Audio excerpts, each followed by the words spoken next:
ด่วนเตือนอากาศล่วงหน้าสำหรับวันพรุ่งนี้ 2 พฤษภาคม พุทธศักราช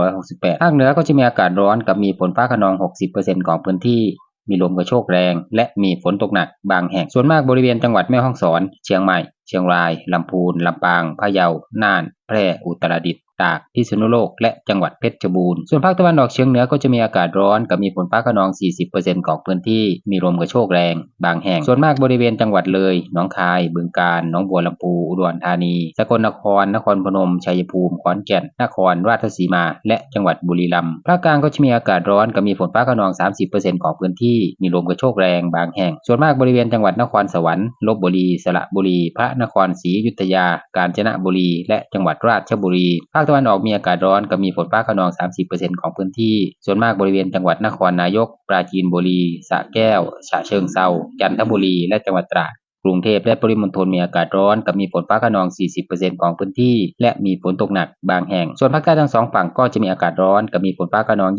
20-30% ของพื้นที่ ส่วนมากบริเวณจังหวัดระนอง พังงา ตรัง สตูล เพชรบุรี ประจวบคีรีขันธ์ สงขลา ปัตตานี ยะลา และจังหวัดนราธิวาส